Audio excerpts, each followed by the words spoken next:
Minutes or so, and this rescue operation gets into full swing. Brooke? Michael Corcoran is a well-known blogger who writes about his Japanese excursions, joins us from Nagoya. Michael, walk me through, explain, describe what it was like the earthquake first hit, what was it, 2:46 p.m., really now yesterday for you? When it first hit for me? Yes. I was in work, so yeah, 2:46, just after lunch. I'm located in Nagoya, so I'm not in the epicenter and quite far away from it, but we still felt the whole building. I'm like on the 5th floor, and the whole building was swaying for like several minutes. It wasn't enough to make people panic and dive under the desks or anything, but it certainly got people's attention.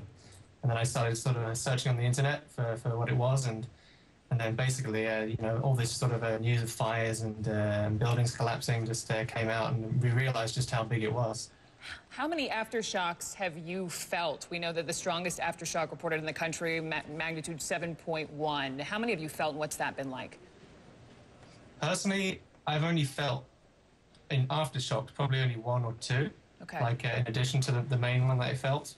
That was just about half an hour ago, actually. There was like a level 6 earthquake in Nagano, which is a couple of hours drive from where I live.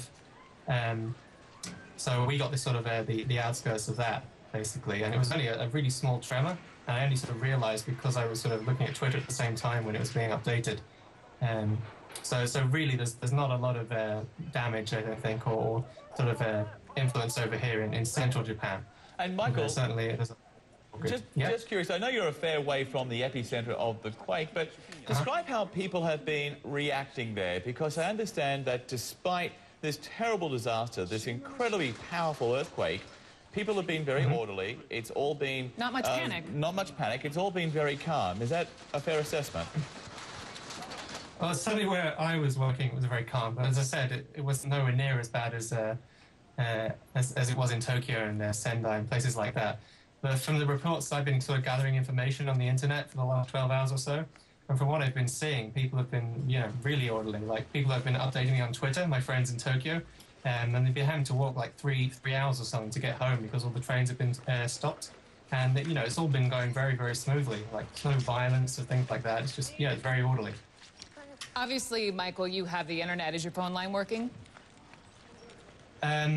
My mobile phone is working, but I sent a message to my host family in Akita, actually, which is in the north region of Japan, and I got a reply 6 hours later. So I think it's working, but it's very slow. You know, it's backlogged. Michael, we thank you for talking to us, and stay safe there. But again, I mean, I think that reiterates the point that so many people, I think many people, you know, on the receiving end of many an earthquake there. And so for him, particularly being farther away from the epicenter, fairly orderly, as you said. It's also the Japanese character, too. They're very polite people. I heard a fabulous report that there was, even very close to the epicenter where there was still electricity, people were still stopping at traffic lights. It was all very orderly, going about their business. It's very much the Japanese character. And, you know, you have to say, they are prepared for these moments. Even as bad as this is, they are prepared. Well, more than 50 countries have been put on alert for this quake. Coming up next, we'll talk with someone on a coast where boats have been crashing into each other, and there are now reports of one person being swept away. That's coming up next.